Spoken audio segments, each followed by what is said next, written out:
mí no me gusta autoinvitarme. Es que no me hace falta que me autoinviten, que me invitan un montón de lados, ¿no? Pero yo siempre le he dicho al Señor, Señor, yo aceptaré el llamado macedónico. Recuerdan que un día Pablo iba a un lugar y entonces Dios le muestra una visión de un varón macedónico que le dice, pasa y ayúdanos. Entonces cuando alguien me diga, pasa y ayúdanos, pues entenderé que es Dios quien me está llamando. ¿Me entienden lo que quiero decir? Y eso ha sido lo que ha pasado estos días aquí en las islas. Así que, ¿cuántos se gozaron anoche por la palabra que les traje? Pónganse de pie, vamos a leer la Biblia en el libro de los Jueces, capítulo 6, versículo del 25 al 32. Vamos a leerlo aquí en la pantalla. El libro de los Jueces. El libro de los Jueces fue un periodo largo en la nación de Israel. Fue un tiempo de apatía. Los teólogos dicen que fue un tiempo de las 3A, de apatía. La palabra apatía significa muerte a las emociones. ¿Conoce usted gente apática? La gente apática no se inmuta. La gente apática, permítame la expresión, ni muge ni puje, nada, nada que ver. Es algo terrible. Y cuando esa persona es apática en las cosas de Dios, imagínate, ni Dios puede con alguien que es apático. El tiempo de los jueces fue un tiempo donde Israel dio muerte a las emociones, donde Israel fue un tiempo de apatía. También fue un tiempo de apostasía. La palabra apostasía significa que renegaron de la fe, que apostataron de la fe. Fue un tiempo donde se alejaron de Dios y se fueron en pos de los ídolos. Y también la tercera A fue el tiempo de anarquía. En varias ocasiones en el libro de los jueces se menciona la frase que la gente hacía lo que bien le parecía. Cuando alguien hace lo que bien le parece, eso se llama anarquía. Entonces el tiempo de los jueces fue un tiempo de apatía, de apostasía y de anarquía.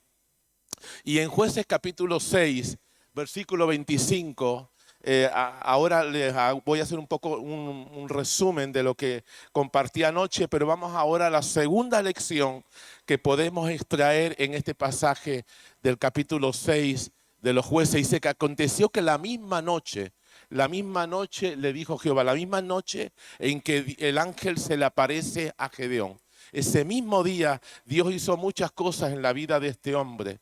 Dice, aconteció que la misma noche le dijo el Señor a Gedeón, toma un toro del hato de tu padre, el segundo toro de 7 años, y derriba el altar de Baal que tu padre tiene, y corta también la imagen de Acera que está junto a él. Era un tiempo de idolatría y muchos teólogos creen que el padre de Gedeón era como un sacerdote del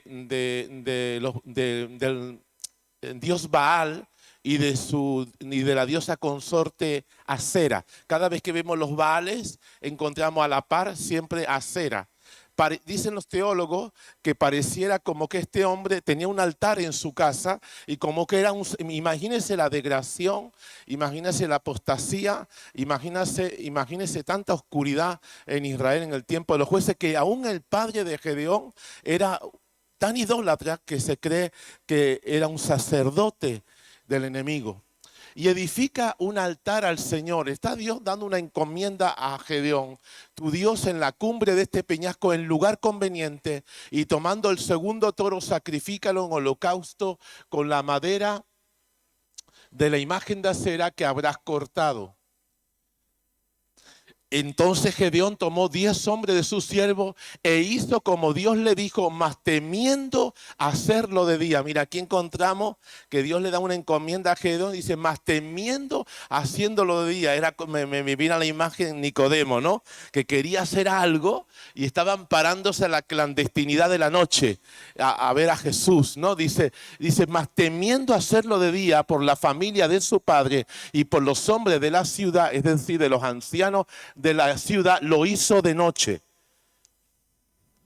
Por la mañana, cuando los de la ciudad se levantaron, he aquí que el altar de Baal estaba derribado y cortada la imagen de acera que estaba junto a él, y el segundo toro había sido ofrecido en holocausto sobre el altar edificado. Y se dijeron unos a otros, ¿quién ha hecho esto? Y buscando e inquiriendo les dijeron, Gedeón, hijo de Joás, lo ha hecho. Entonces los hombres de la ciudad dijeron a Joás, al padre de Gedeón, saca a tu hijo para que muera, porque ha derribado el altar de Baal y ha cortado la imagen de acera que estaba junto a él. Y vea la respuesta del padre de Gedeón. Y Joás responde a todos los que estaban junto a él, ¿contenderéis vosotros por Baal? ¿Defenderéis su causa? Cualquiera que contiendan por él, que muera esta mañana. Y el versículo 32 dice, si es un Dios, contienda por sí mismo con él el que derribó su altar. Y creo que ya termina. Y el versículo 32, sí, dice el padre de Gedeón, aquel día Gedeón fue llamado Jerobaal.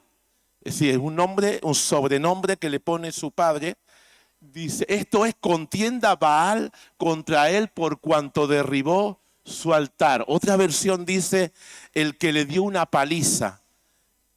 ¡Wow! Puede tomar asiento. Todos tenemos una historia.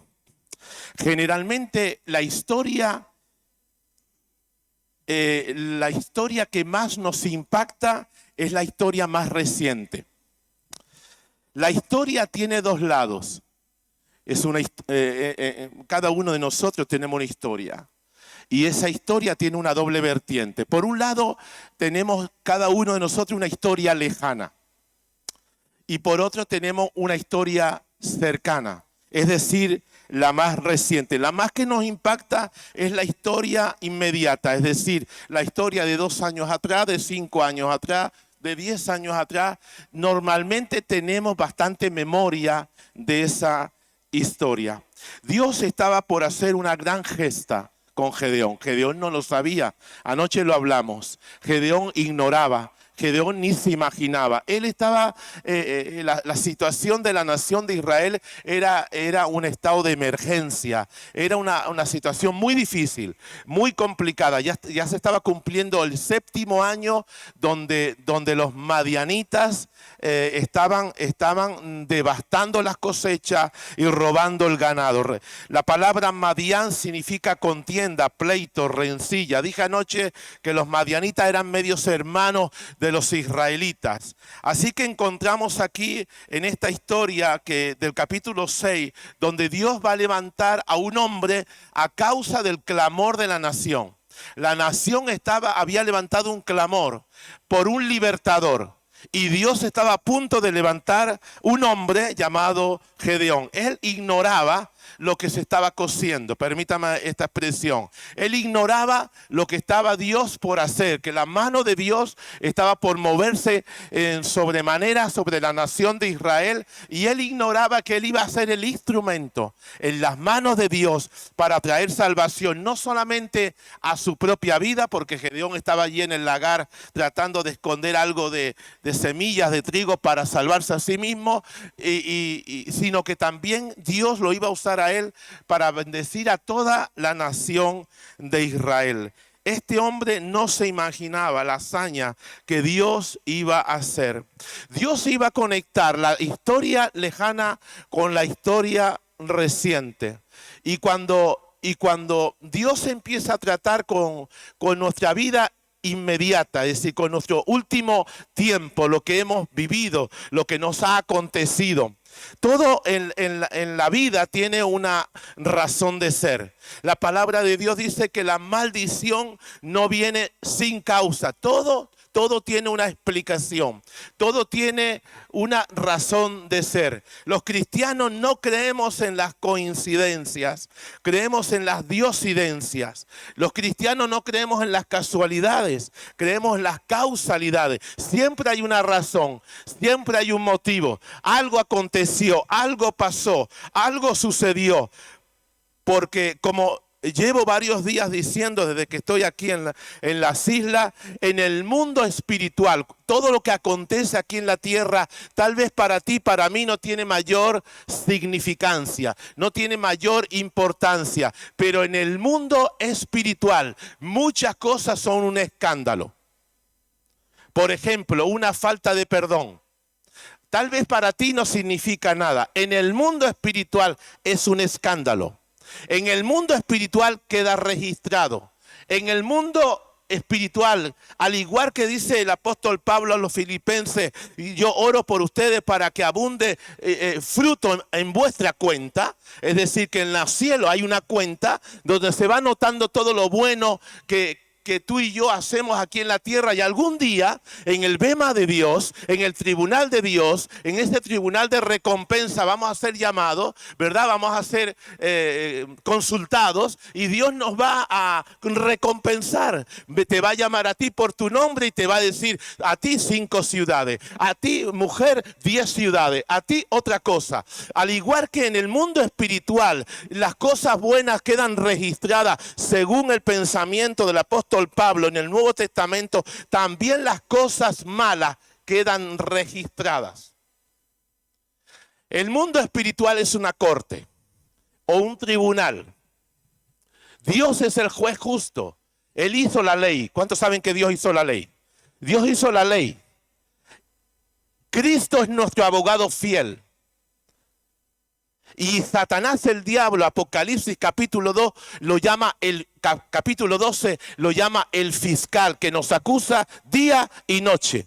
Satanás ni se le puede ocurrir o pasar por la mente ir delante del juez justo y acusarte a ti y a mí con mentiras. No puede. No puede, porque el diablo conoce la palabra de Dios. ¿Cuántos lo saben? Cuando él atacó a Cristo, lo tentó allí en el desierto, él demostró que conocía la Biblia, que conocía la palabra de Dios. Dios es legal, el diablo es legalista. Entonces el diablo siempre va buscando la letra pequeña, como en los contratos, ¿verdad? Siempre va buscando la letra pequeña porque es la cláusula donde va a demandar, donde va a pedir. En el mundo espiritual quedan registradas las cosas malas que uno hace. Es lo que la palabra de Dios habla. No estoy hablando en esta noche de pecado, porque los pecados Dios ya nos perdonó. ¿Cuántos saben que Dios nos perdonó? El día que nos convertimos y nos arrepentimos y recibimos a Cristo, nuestra vida fue borrada de toda maldad, dice, limpiada y borrada de toda maldad, y nuestro nombre fue escrito en el libro de la vida. Pero no estoy hablando de perdón de pecado, estoy hablando de las consecuencias del pecado. El pecado trae consecuencias. Y esas consecuencias se llaman ataduras. Diga conmigo: las consecuencias del pecado son ataduras. Yo por mucho tiempo pensé que cuando uno se convertía a Cristo ya todo acababa. Ignorante de mí. Ignorante de mí, porque Dios me llevó a la escuela del Espíritu Santo y sin yo saber apenas nada, hermanos. Lo cuento, abro el corazón en esta noche a ustedes. Sin yo saber apenas mucho de lo que es el ministerio de liberación, por ejemplo, pude ir aprendiendo a través del Espíritu Santo y de la palabra de que el pecado deja consecuencias. Hay pecados que sí dejan consecuencias. Es decir, que el enemigo lo toma como un derecho legal para afligir, para oprimir, para atar. Esto no lo digo desde la teoría, lo digo desde la práctica. Lo he vivido, lo he visto. He visto cómo el enemigo se manifiesta y dice: no puede salir porque es mía, es mío. Y como el enemigo conoce la Biblia, como Dios es el juez justo, cuando el enemigo reclama una legalidad, cuando el enemigo dice con propiedad: tal persona es mía, a Dios le atamos las manos. Ni Dios puede hacer nada, a menos que la persona traiga la causa, traiga el problema delante del abogado fiel, que va a abogar y que va a interceder para que la persona reciba la bendición de Dios. En los tiempos de los jueces había una legalidad. los madianitas, los amalecitas y los hijos de Oriente no estaban viniendo por venir. Es que el pueblo se había alejado de Dios. Es que el pueblo le había dado las espaldas a Dios. Es que el pueblo había apostatado de la fe. Es que el pueblo había entrado en apatía, en anarquía, y trae consecuencias, y el enemigo toma ventaja cuando nosotros nos alejamos, y viene el enemigo y misericordia. Cuando tú estás bien, cuando yo estoy bien, puede venir el príncipe de este mundo y no nos puede afligir, no nos puede hacer mayor cosa, porque uno está bajo la protección de Dios, uno está bajo la bendición de Dios. ¿Cuántos lo creen? Eso fue lo que dijo Jesús. Viene el príncipe de este mundo y él nada tiene en mí. ¡Wow! En esta noche aprendemos de estas palabras. Tenemos autoridad en esta noche para decir, el enemigo viene a mi vida y no haya nada en mi contra. Eso es maravilloso. Porque si eso es así, nosotros estamos bajo la bendición de Dios. A pesar de que el pueblo se había alejado, a pesar de que el pueblo se había apostatado, a pesar de que el pueblo le había dado las espaldas de Dios, había un remanente, había un grupo de gente de la nación que estaba levantando un clamor y Dios escuchó, porque Dios no se olvida quién es su pueblo. ¿Cuántos son pueblo de Dios en esta noche? Tú no eres cualquier cosa, no somos cualquier cosa. El enemigo muchas veces me ha dicho, ¿y tú quién eres? ¿Yo? ¿Quién soy yo? Real sacerdocio, linaje escogido, nación santa, pueblo adquirido por Dios. ¿Quién soy yo? Yo tengo estatus, yo tengo pedigrí. Yo no soy yo soy un príncipe. ¿Cuántos saben? Usted tiene identidad en esta noche de saber quién es en Cristo Jesús. No somos cualquier piltrafa de la vida. Nosotros tenemos estatus. ¿Cuántos lo creen? No somos cualquier cosa, hermano. Somos la niña de sus ojos. Somos su especial tesoro. Somos sus príncipes. ¿Cuántos lo creen? Y el enemigo lo sabe, pero nos hace dudar. Y atenta, al igual que atentó con Jesús en la identidad de Cristo en el desierto. De la misma manera, el enemigo viene vez tras vez queriendo que nosotros no tengamos en claro quiénes somos en Cristo Jesús. Somos el pueblo amado por Dios. ¿Cuántos somos el pueblo amado por Dios? Esto te eleva, esto te anima, esto te entusiasma, esto te da gozo, esto te da alegría. Dios estaba por hacer algo grande, iba a ser una proeza muy grande, una hazaña, una gesta muy grande con un hombre llamado Gedeón, que anoche expliqué que tenía una estima por los suelos y que había un plan perfecto de Dios y que Dios tenía que nivelar a Gedeón a los propósitos de Dios. Dios decía anoche que no tiene prisa contigo, Dios es paciente. El Espíritu Santo es paciente porque el trabajo del Espíritu Santo es a largo plazo.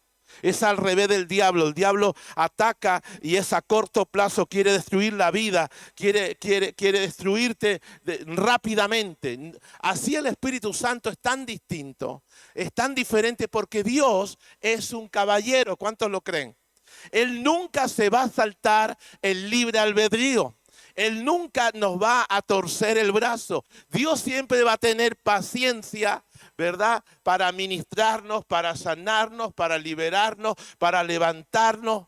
Dios siempre va a esperar a que tú y yo colaboremos con el Espíritu Santo. Así que Dios, lo leímos anoche, el encuentro que Gedeón tuvo con el ángel fue un encuentro sobrenatural. Gedeón simplemente había escuchado la historia de antaño de lo que Dios había hecho en Israel, en la nación, en el pasado. Pero ahora el Dios de la historia se le empieza a revelar a Gedeón.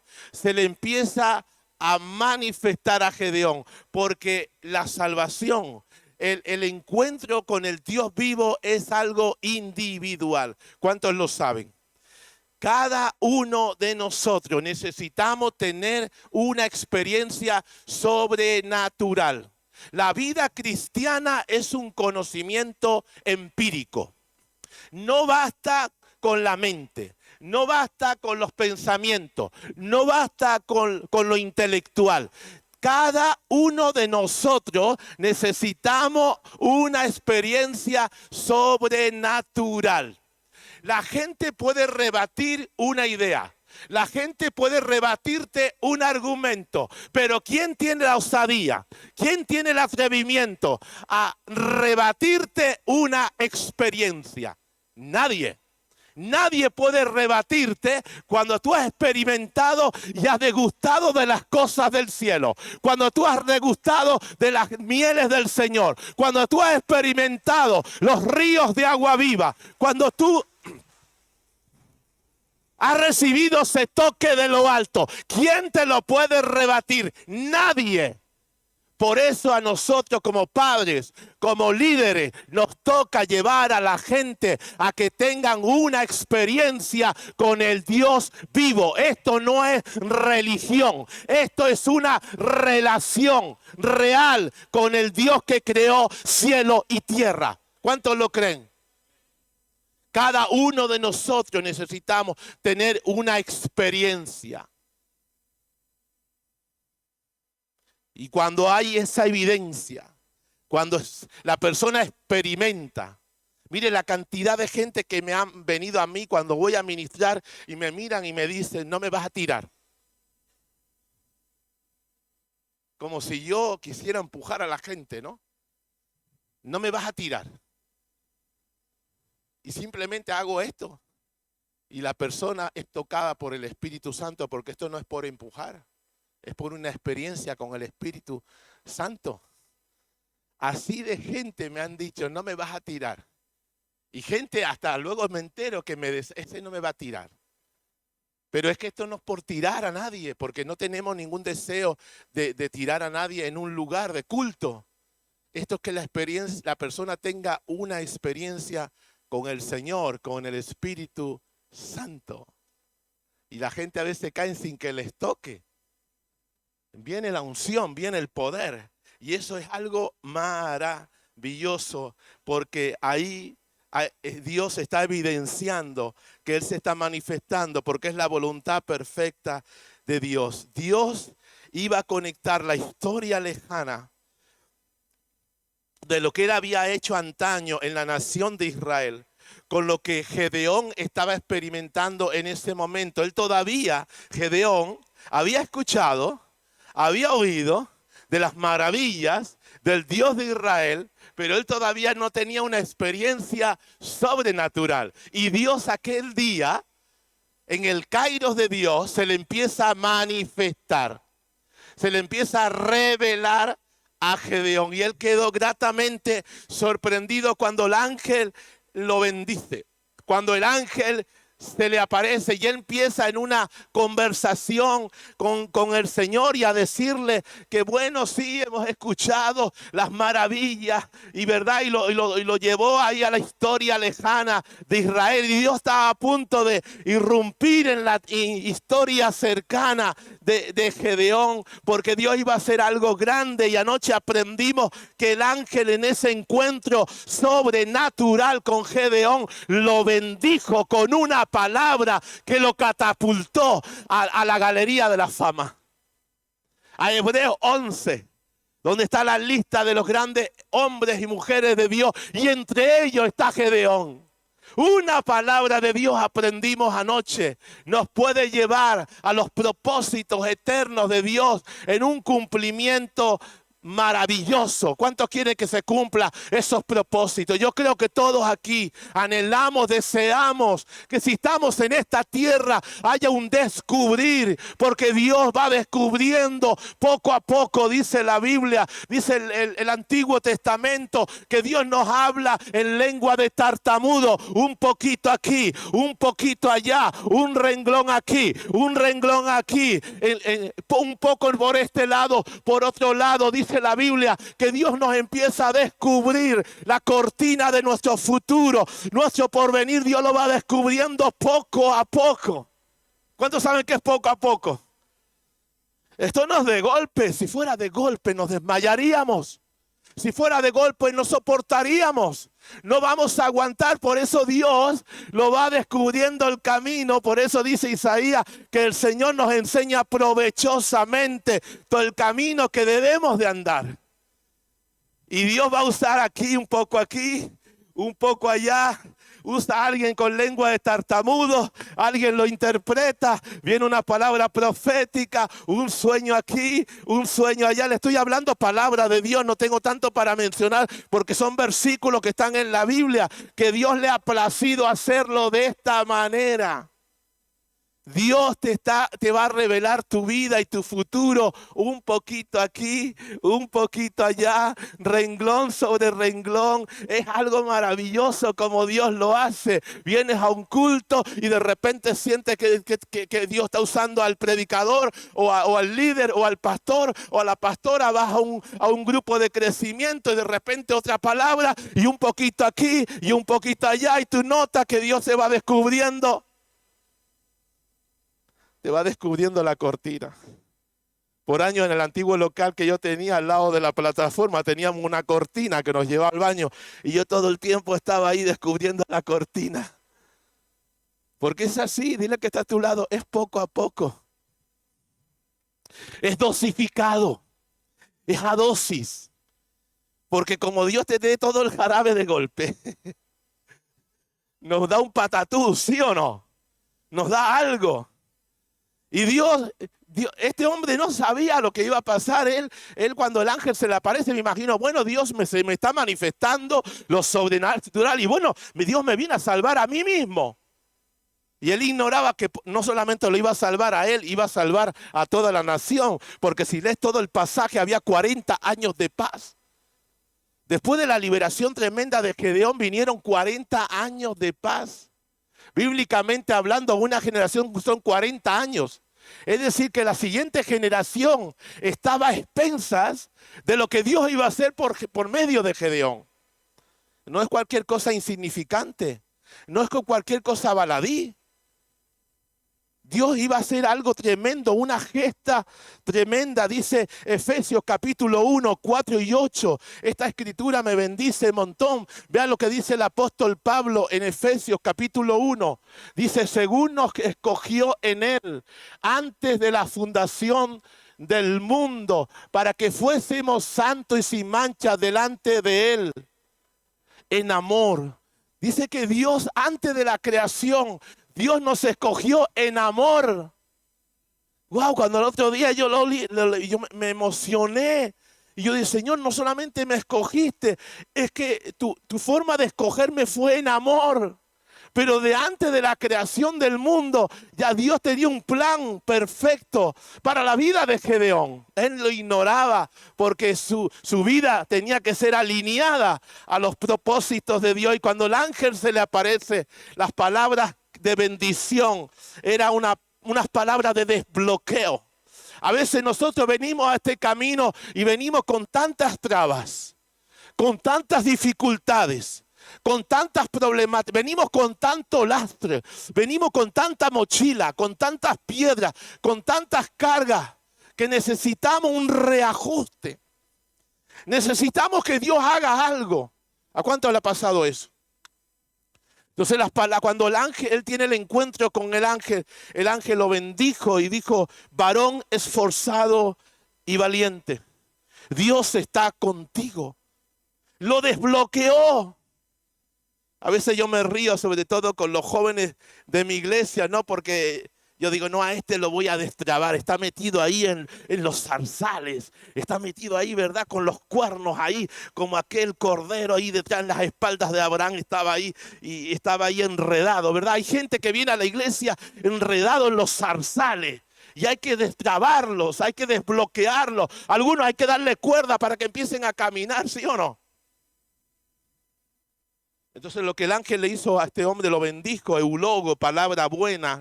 La palabra bendecir en la Biblia es eulogo en el griego, palabra buena. De ahí viene la palabra en el español elogio. Cuando tú elogias a alguien, lo estás bendiciendo. ¿Me entiendes? Lo estás bendiciendo. Entonces le dijo, varón esforzado y valiente. Imagínense, el hombre se quedó, yo creo que hubo un cortocircuito. en la vida de Gedeón, y él dijo, ¿pero qué me está diciendo? De varón esforzado y valiente nada. Si lees el pasaje, él estaba ahí asustadizo, pusilánime, cobarde, tratando de esconder el poco trigo que quedaba. E irse como el resto del pueblo a las cuevas, a las cavernas, a esconderse, porque eso es lo que hacía Israel en los tiempos de los madianitas. El pueblo abandonaba las ciudades y se iban a los escondites a esconderse del miedo, del pánico. Y viene esta palabra de desbloqueo. Y anoche expliqué que Dios tenía una mejor opinión de Gedeón de la que Gedeón tenía de sí mismo. Y esa es la palabra de Dios para ti en estos días. Dios tiene una opinión mejor de ti de la que tú tienes de ti mismo. No sé si a Dios no le importa ni le afecta que tú tengas una baja estima. A Dios no le importa nada de eso. Lo importante en esta noche es saber que Dios tiene una buena opinión de nosotros. ¿Cuántos lo creen? No así el diablo que nos aborrece, no así el enemigo de nuestras almas que va a hacer todo lo posible para que los propósitos de Dios no se concreten en nuestra vida. Pero lo maravilloso es saber que hay una palabra y una buena opinión de Dios de nuestras vidas y de esta iglesia. Dios tiene una buena opinión. Den un aplauso a Cristo.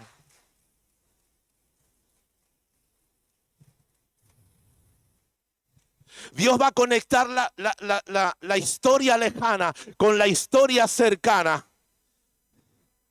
Y en esa historia cercana, Dios antes de hacer esa gran gesta que iba a hacer por medio de Gedeón, Dios iba a conectar la historia cercana con la historia familiar de Gedeón. Y es el pasaje que acabamos de leer en esta noche, en este lugar. El capítulo 6 del libro de los jueces, del 25 al 32. Este hombre recibe de parte del Señor una encomienda el mismo día que tiene una experiencia sobrenatural e inusual con Dios. El mismo día Dios le da una encomienda y lo conecta a su historia familiar. Mira, hermano, el pasado, mucha gente dice que no pesa. Y yo te puedo asegurar a la luz de la Biblia que sí pesa el pasado. El pasado que no lidiamos, el pasado que no tratamos, sí tiene peso en el mundo espiritual. Dios estaba por hacer una gran hazaña por medio de Gedeón, pero no iba a pasar por alto lo que estaba aconteciendo en su historia familiar. La historia de Gedeón. El padre era un sacerdote de los Baales y de Acera. Y Dios le dice a este hombre, tienes que derribar esta idolatría. Decía antes que nada viene por casualidad. Antes de Dios traer esta tremenda bendición a toda la nación de Israel y por ende 40 años de paz, Dios tenía que hacer una limpieza.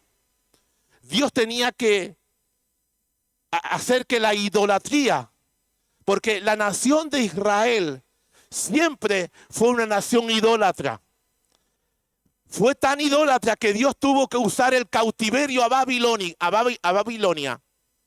Y fue allí donde el Señor extirpó, arrancó de cuajo la idolatría de la nación de Israel. Porque la historia cuenta que después del cautiverio de Babilonia, nunca más los israelitas fueron gente idólatra. Pero antes de Babilonia, mire lo que Dios tiene que hacer a veces. Tantos años de cautiverio, ahí con el rey Nabucodonosor en Babilonia, para Dios extirpar la idolatría. Hasta el día de hoy, ya el pueblo de Israel nunca más se volvieron a los ídolos. Pero Dios estaba por hacer una limpieza en la nación de Israel y Dios iba a usar a ese sacerdote, al padre de Gedeón. Porque Dios estaba trayendo toda una enseñanza. Cada uno de nosotros tenemos un origen, tenemos una historia, tenemos un pasado. Tenemos circunstancias, situaciones que hemos vivido que nos han comprometido con las tinieblas. Como decía antes, el enemigo tiene una legalidad. El diablo es legalista. Y cuando él demanda, cuando él pide, cuando él reclama, él lo hace bajo la ley. Y va a usar la ley de Dios. Y va a usar los mandamientos de Dios. Y va a apelar al juez justo. Y viene con reclamos. Por eso el mundo espiritual, si bien las cosas buenas son anotadas en una cuenta en los cielos, espiritualmente lo negativo también hay un registro. Queda anotado. Por eso hay pecados que tienen sus consecuencias y en el mundo espiritual, aunque Dios los perdonó, tienen sus consecuencias, es decir, se convierten en ataduras. Y estamos ligados, estamos atados, no avanzamos en el camino, sentimos como un tope, sentimos como limitaciones, como un techo y no hay forma de avanzar. Y por mucho que le pidas a Dios, Dios ni te puede contestar porque le atamos las manos a Dios, porque Dios es un juez justo. No solamente Dios tenía una mejor opinión de Gedeón de la que él tenía de sí mismo, sino que la segunda lección que sacamos de este pasaje, que es que cuando Gedeón va a destruir la estatua, la idolatría de los Baales y de Acera, y lo hace a escondidas, y con mucho temor a que su padre venga con represalia, cuando los ancianos de la ciudad vienen a reclamarle a Joás que su hijo Gedeón era el que había hecho ese desastre, resulta que hemos leído ahora en el pasaje que el padre de Gedeón, Joás, en vez de enojarse, en vez de enfadarse, vemos a través de la palabra que Dios permite y hace que el padre de Gedeón tenga una buena opinión de su hijo que había hecho un desastre con los Baales y con Acera. Hasta tal punto que le pone un sobrenombre que significa el que le da una paliza a Baal. Mira, cuando nosotros nos alineamos a sus propósitos, cuando nosotros nos nivelamos, cuando nosotros hacemos lo que Dios le agrada, cuando nosotros indagamos en nuestra historia familiar y nos ponemos a cuentas con Dios, Dios va a hacer que aún tu propia familia tenga una buena opinión de ti. ¿Cuántos lo creen? No solamente tu familia, tu oikos, tu entorno, tu gente de trabajo, tus compañeros en la universidad, en el colegio. Dios es poderoso para que la gente cambie de opinión y tenga una buena opinión de ti. Wow, esto es para un aplauso a Cristo.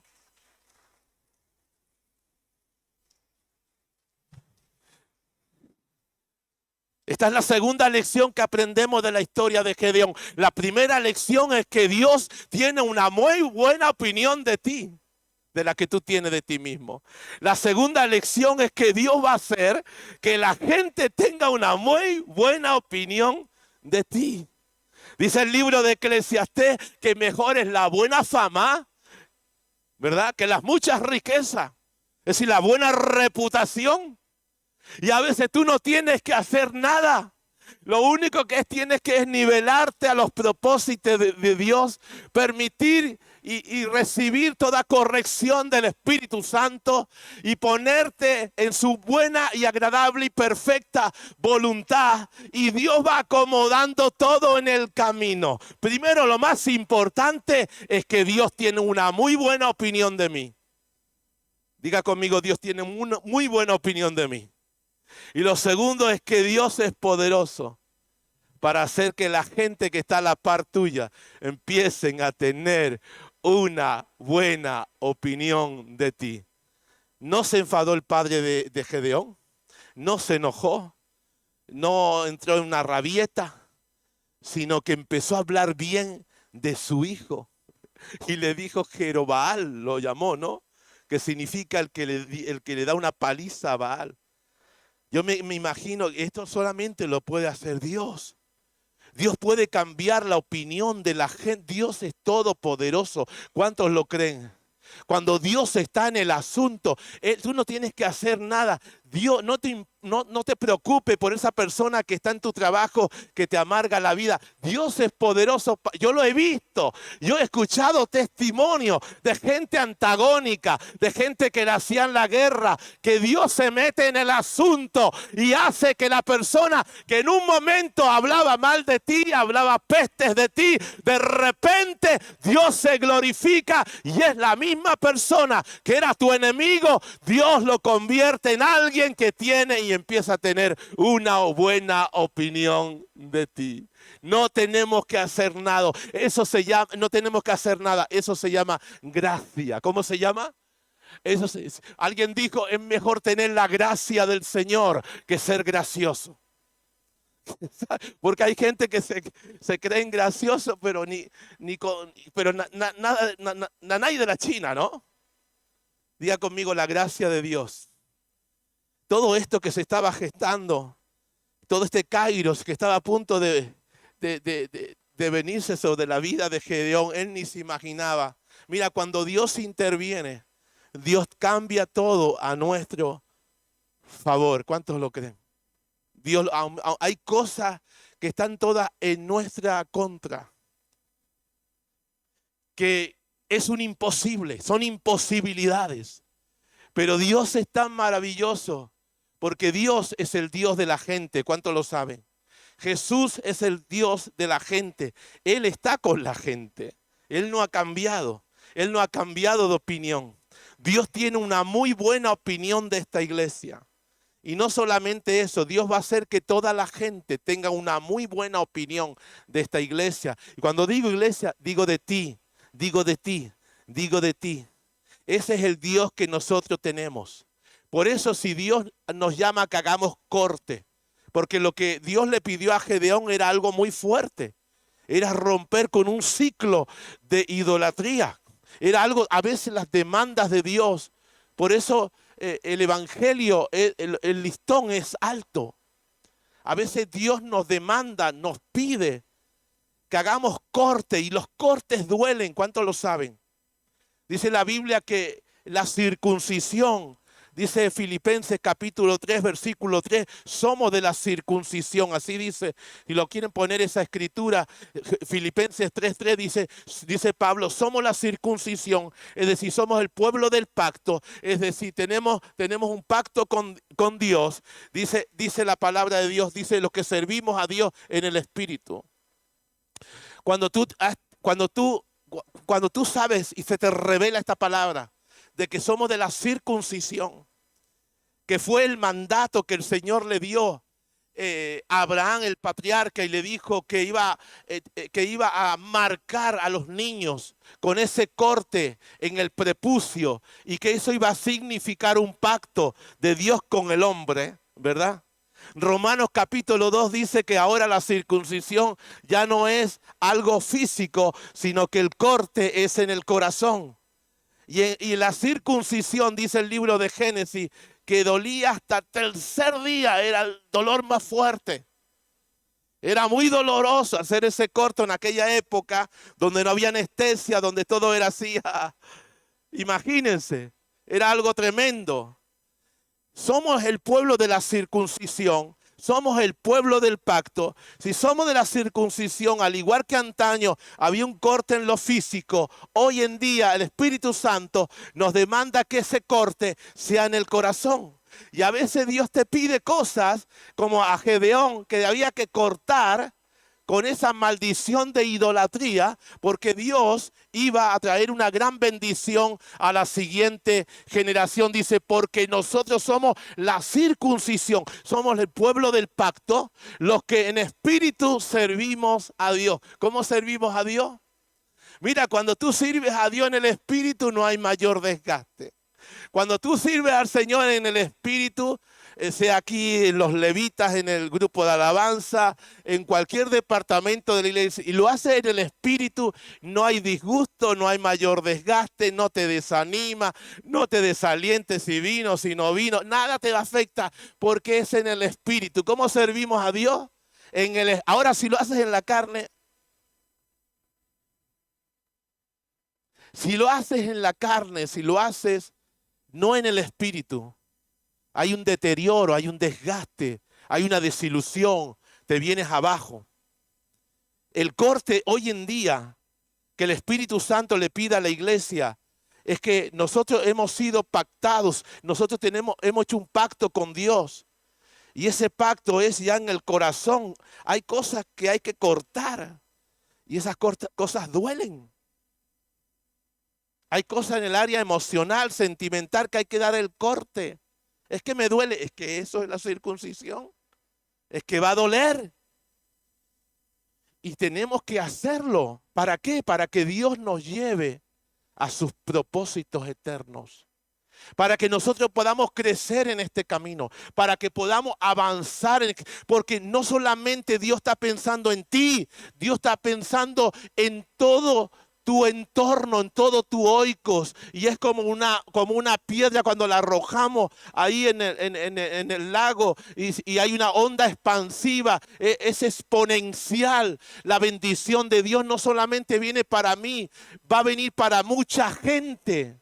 ¿Cuánto entiende la palabra que le estoy compartiendo en esta hora? El Espíritu Santo te va a pedir que hagas un corte. Dios se lo pidió. Y él estaba muy disgustado y lo hizo hasta de noche y preocupado. Yo creo que las piernas de Gedeón le temblaban pensando, ¿qué va a decir mi padre? Mi padre es el sacerdote de Baal y de Acera. Me va a caer la del pulpo encima. Y nada que ver sucedió. Sino que cuando Dios te pide algo, Dios va trabajando, porque el Espíritu Santo, hermano, lo hace ahí, va entretejiendo, como dice el salmista, fuiste trabajando, entretejiendo con tus manos ahí en el vientre, ahí en la oscuridad, ahí en lo secreto. Dios empieza a trabajar con sus manos, son manos amorosas. ¿Cuántos lo creen? Dios está haciendo un trabajo que ni tú te imaginas. Dios no solamente estaba trabajando con Gedeón, Dios estaba trabajando con la historia familiar de Gedeón. Dios estaba tratando. Y aún estaba tratando simultáneamente. A mí me encanta cómo el Espíritu Santo hace una obra.